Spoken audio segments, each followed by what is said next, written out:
So in our last video we set out the rules of this challenge to get 7,000 gold before TBC launched without the use of a mage, and in that video I made mention of the fact that I did have 600 gold that I was going to be using to help kickstart the making of the gold. However, it wouldn't count towards the 7,000 gold target. So essentially on screen when we started it appeared that I had 600 gold and was at 0 for the target, and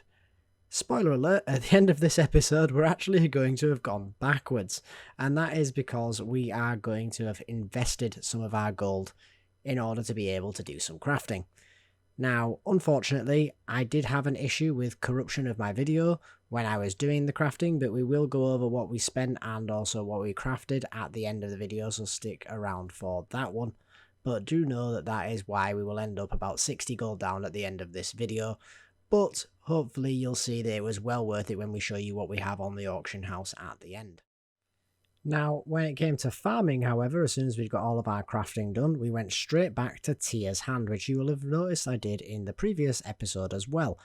I felt as though I got really unlucky in Tier's Hand, and I wanted to go back and try my hand again. And it didn't go well for a second time in a row, and it made me realise that this is perhaps one of my favourite gold farms, but it is also one of the least consistent. If you get those big ticket items, then fantastic. But the best that I came away with was one Dark Moon Fair card, which isn't going to be particularly fast selling, at about a 20 gold value, which for the time invested it's good, but it's not great, so I had to move on. The first thing I was doing after I moved on from this was to have a look at what professions I had, because in all honesty it's been that long since I'd played the rogue, I'd forgotten what I had. And I realised that I had skinning, which was making me absolutely nothing alongside my enchanting, which I was enjoying. So I decided to ditch skinning, especially given that this is essentially TBC prep, and I want mining when TBC comes around. So I invested some of the gold that I mentioned before in buying a few ores to get kickstarted with the early levels of mining from the smelting that you get, and got about getting into the barrens and going mining to get my skill up. It became apparent very quickly, however, I was not the only person doing this, and competing for nodes was taking a very long time and also proving to be quite frustrating, so I decided to move into the dead mines to get my last few points at this level. Now, moving into the dead mines did have the added perk of not having to have anybody that I was competing with for mining nodes, but it did have the issue, of course, of having a relatively low amount of nodes per run. I did feel, however, this was going to be mitigated by any other gold that I could make along the way, most notably being the potential for the BOE parts of the set for the Defias set, in case anyone was going to be after them, especially given that I am Horde, and as a result these sell for slightly more than they do in Alliance, simply due to the lack of availability of them. In one run of the Dead Mines, I was able to get all of the points that I needed to finish off my mining, which was something that I was incredibly happy with. And unfortunately I didn't get much else, but I was happy enough with how this had gone, so I was able to move on. Now, in terms of the skill level I achieved, I got to 125 mining in this run in the Dead Mines, which is what I was really aiming for, because originally when I went about doing this mining, it was because I realised that you can get iron mining nodes in the farm I was already doing in the previous episode in Razorfang Crowl for my enchanting materials, and I thought it would simply add a bit of extra value to a farm that I was already doing. So having completed the skill level requirement, that's where I moved on to next. So much like with Tier's Hand, it was time to move on to a farm that we'd already attempted in our first episode. The only difference, however, being that this farm was very lucrative for us in our first episode, and would prove to be so again. If you have a stealth character and enchanting and you are playing along to this challenge, or simply just have the desire to make a little bit of gold and have those means available to you, this is definitely a farm that I would recommend, because it's incredibly easy to do and it's also very fast and very efficient. The reason I call it efficient is simply because of how reliable the gold is, providing that these shards that you are getting have a value that is decent on your server. This is a fantastic gold farm, because you're going to get one basically off every single boss kill. There is the chance every now and then you'll get a green instead of a blue, but the last boss has dropped me 2 blues on multiple occasions now, so that will eventually even out. Plus, the boss in question that drops the green is Glutton, and when he drops you a green, chances are it's going to be a weapon with high vendor value, which means that you aren't losing as dramatic an amount as you may have been if you'd have got nothing in another boss. One thing I was disappointed with, however, when I came back to this farm for the second time, is that I'd spent all this time leveling up my mining, only for me to do 2 runs without seeing a single node in the instance. Which was disappointing, but I didn't really mind because I wanted the mining anyway, and I'm sure looking forward it would be something that I can potentially make some money out of, most notably being that I am looking rather ambitiously to be doing jump runs solo with a rogue. I don't know how that's going to go, especially given my gear levels. If you're looking forward to seeing that, then you may want to subscribe to the channel. I imagine it's going to go very poorly, but it is something that after I picked up mining occurred to me that I might want to give a go, so look forward to that in a future episode. In the meantime, however, I did have to get my mining skill up out in the open world because from what I could tell, the best instance farm for iron ore was going to be the Razorfen Crowl. However, I did later learn that this was not true, but unfortunately you'll see as to how I learned that in just a moment. So when it came to leveling up past the iron stage of mining to get into mithril, this is what I did. I simply went to 1,000 needles and did laps mining iron until I had a sufficient skill level to be able to mine the mithril ore that I was looking forward to doing, because of the fact that on my server at least, mithril ore is the point where the ores start to have a decent value.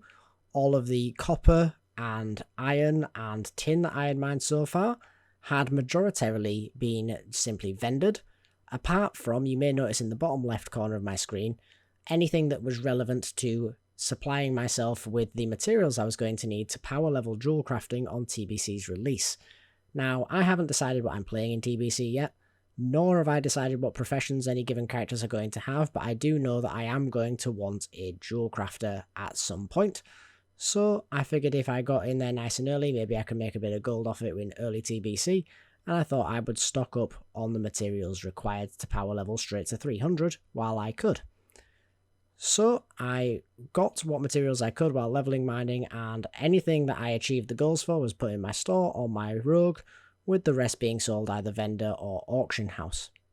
Now, once I had attained the skill level required to be able to mine mithril, I moved over to the Alderman instance. This is because of the fact that while I was doing iron in 1,000 needles, I was once again met with quite a bit of competition,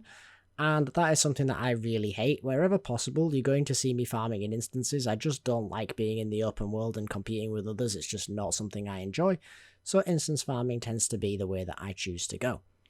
Now, annoyingly, after my research had told me that the majority of the nodes that you are going to find in Alderman are going to be mithril, and therefore you're going to want to be at that skill level when you come here,